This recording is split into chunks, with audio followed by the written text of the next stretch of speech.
Good morning, everyone. Happy Friday. Today we are going to talk about some animals, some wild animals. And today is preschool story time. We are going to get started with our welcome song, and we are going to do the wiggle waggle song. So make sure you wiggle all your waggles away. All right? Ready? I wake up my hands with the clap, clap, clap, a clap, clap, clap. A clap, clap, clap, I wake up my hands with the clap, clap, clap, and I wiggle my waggles away. I wake up my feet with a stomp, stomp, stomp, a stomp, stomp, stomp, a stomp, stomp, stomp. I wake up my feet with a stomp, stomp, stomp, and I wiggle my waggles away. I wake up my head with a nod, nod, nod, a nod, nod, nod. A nod, nod, nod, I wake up my head with a nod, nod, nod, and I wiggle my waggles away. I wake up my eyes with a blink, blink, blink, a blink, blink, blink, a blink, blink, blink. I wake up my eyes with the blink, blink, blink, and I wiggle my waggles away. I wake up my tummy with a beep, beep, beep, a beep, beep, beep. A beep, beep, beep, I wake up my tummy with a beep, beep, beep, and I wiggle my waggles away. Are your wiggles waggled out? All right, we're going to get started with our first book. This is Actual Size by Steve Jenkins. And this is called a non-fiction book. That means that it's true. All right. The Atlas moth is so large that it's often mistaken for a bird. So all the animals in this book are actual size. So you can see that is a really big moth. Did you ever look a giant squid in the eye? Have you shaken hands with a gorilla or been face to face with a tiger? All of the animals shown in this book are actual size. So you can see how you measure up to creatures both large and small. The dwarf goby is the smallest of all fish. It's about half the size of my fingernail, if that. The giant squid lives deep in the ocean where its enormous eyes help it see in the dim light. You see its eye compared to mine? Whoa, that's pretty crazy. The Alaskan brown bear is the largest meat-eating animal that lives on land. Its nose is about 4 of my fingers. Whoa. Here's the largest bird, an ostrich, with its egg. So just to give you guys a little bit of a reference, that's a bird. Do you see how long its neck is? Have you ever seen an ostrich? They're kind of funny looking. A 2-foot-long tongue. This must be a giant anteater snacking on its favorite food, termites. Do you see how long that tongue is? Ooh. Whoa. Would you be scared if you saw that in your house? I know I would be terrified. The Goliath bird-eater tarantula is big enough to catch and eat birds and small mammals. You see how big that is? I'm just kind of using my hand to show you guys how big that is. A saltwater crocodile, the world's largest reptile, is a man-eater. You ready for this? What? That is huge.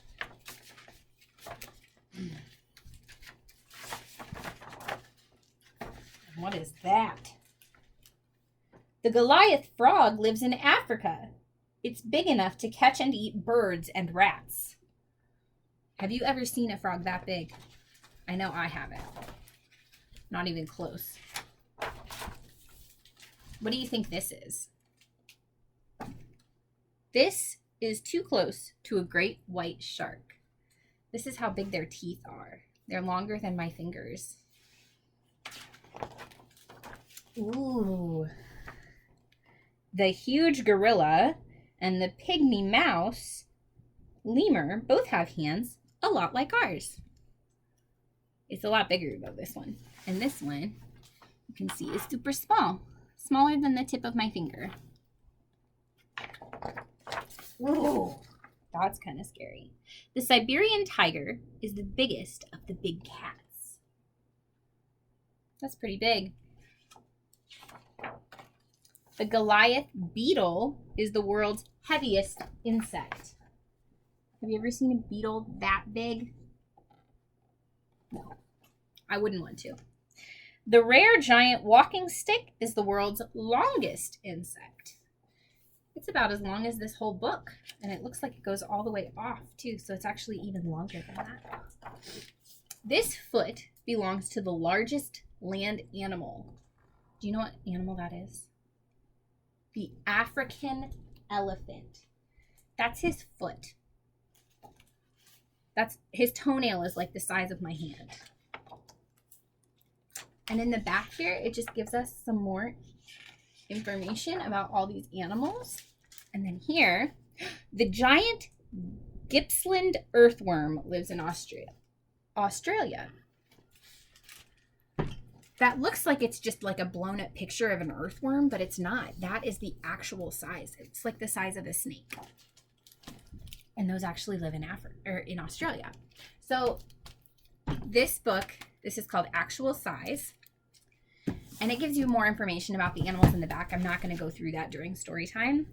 But I love books like that because they teach you real cool facts. And if you want to, you can look up some information about the animals that we talked about in that book. All right. So we're going to do, that book talks a little bit about gorillas. We're going to do a rhyme about gorillas, and I need you guys' help. So I need you guys to tap on something. You can tap on a tabletop. You can tap on whatever you want. I am going to tap on this pile of books. Let me see if I can get it up high enough.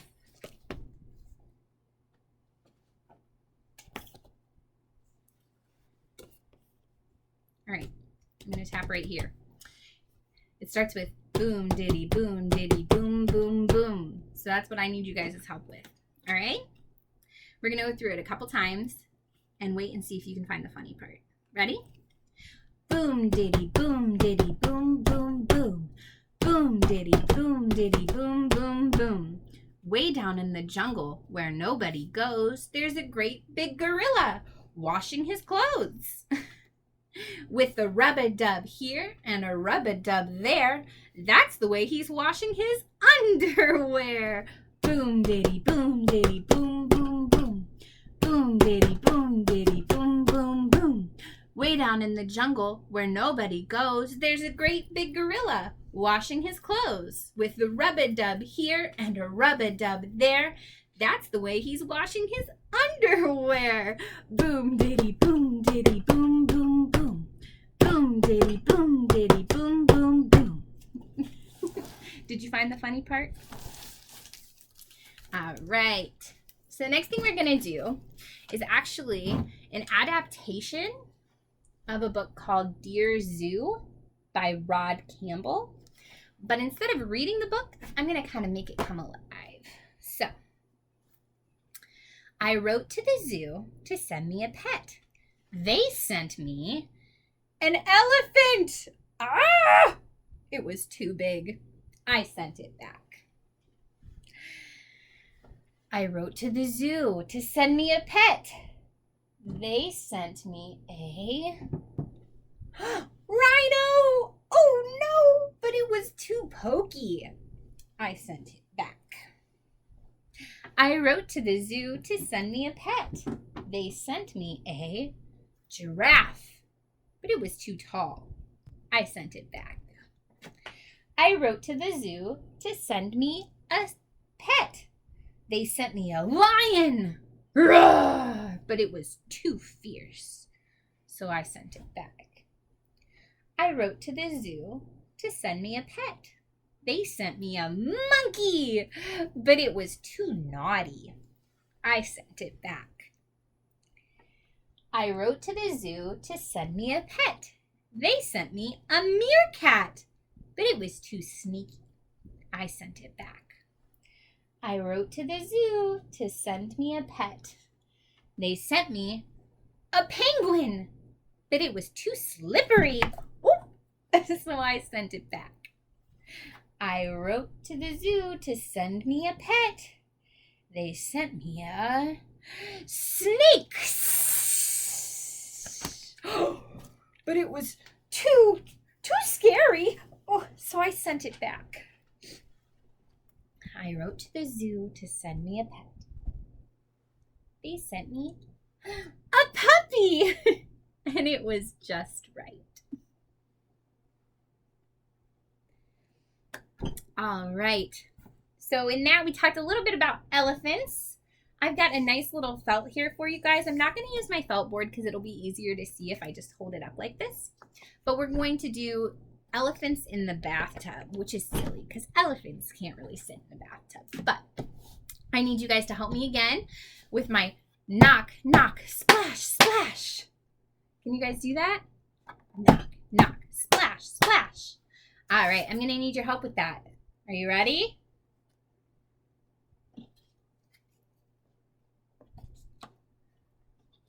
One elephant in the bathtub going for a swim.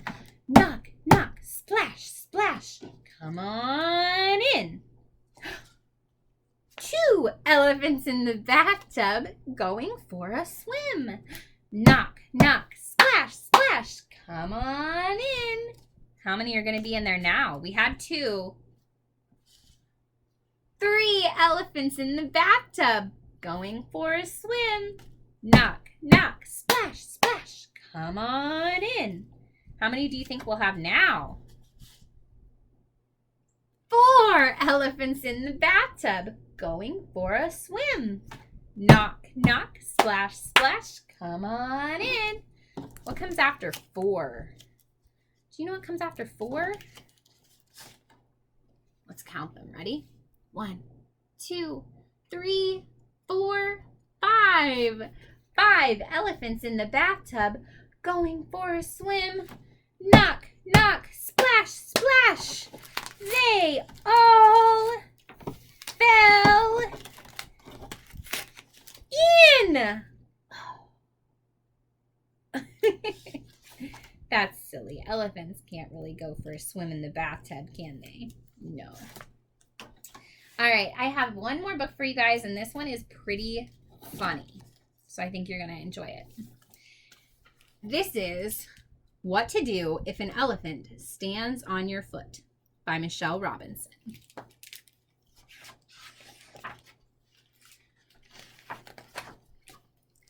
If an elephant stands on your foot, keep calm. Panicking will only startle it. Do you think you could keep calm if an elephant stood on your foot? Yow! Never mind. These things happen.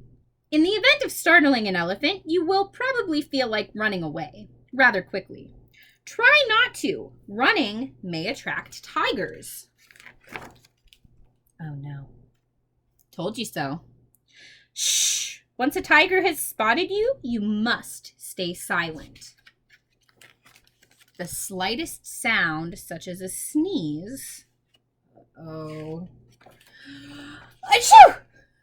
Oh dear. As I was saying, make the slightest sound and rhinoceroses will hear you. If a rhinoceros has heard you, whatever you do, do not be tempted to climb a tree. What is he doing? He's climbing a tree. Oh, for goodness sake, go ahead then if you must, but don't say I didn't warn you. What's going to happen in the tree? See? Snakes live in trees, and they do not take kindly to visitors. Having found yourself in a snake's tree, take a few deep breaths and steady yourself. That's it. Now sit tight and try not to make any sudden movements. Like that one. You ninny? Sudden movements do not go unnoticed by crocodiles. Everyone knows that. Honestly, you're hopeless. If you've been noticed by a crocodile, don't expect me to help you. Please. Should we help him? Should we tell him more? Yeah, we probably should. Oh, all right then. Since you asked so nicely, wave your arms around and shout for help. Help! Is it working? Yes, here come the monkeys. Of course, now that the monkeys have arrived, there's only one thing to do. Go nuts! Jump up and down, run around and around, sing and shout and dance and swing. Have a banana. And finally, before you return to your nice, safe home, remember your manners. Thank the monkeys for rescuing you, and don't forget to apologize to the elephant. Just be careful not to, hey, sorry, startle it. Oh no, I think he scared it. That's a funny book, isn't it? Yeah. So I have one activity to show you guys. This is something that you can probably do at home. I just wanted to show you guys an activity that I do to go along with some of these books. So we talked about snakes a little bit today. This is a snake craft. So all it is a long white sock. So you can use socks from like your mismatched socks if you have them. I know we have a pile of those. And what you want to do is you take the sock and you color it with markers and put whatever design you want on it. And then you can either color on the eyes. My eyes are made out of felt. And then you can make a tongue. Mine's made out of felt, but you can make it out of paper or whatever you want. And then inside, I just stuffed it with crumpled up pieces of paper. And that's what makes it look like a snake. So that's just kind of an extension activity you guys can do if you're bored at home. Something kind of fun to do, and then you can hold on to it. I've had this for over a year now, and I just kind of hold on to it to use for different activities. All right, we are ready for our goodbye song. So I need you guys to do it with me. If you know the goodbye song, we're going to do it fast, and then we're going to do it slow, and then we're going to do it fast. All right? So we'll do the slow version first. Ready? Tickle the clouds, tickle your toes, turn around and tickle your nose. Reach down low, reach up high. Story time's over, so wave goodbye. All right, you ready? We're gonna do the fast version. Tickle the clouds, tickle your toes, turn around and tickle your nose. Reach down low, reach up high. Story time's over, so wave goodbye. Thanks for joining me today. We are going to do a live later today where we're going to show you guys some different craft options for Easter. So feel free to join us at 1 o'clock on our live, and we'll see you later. Have a good day.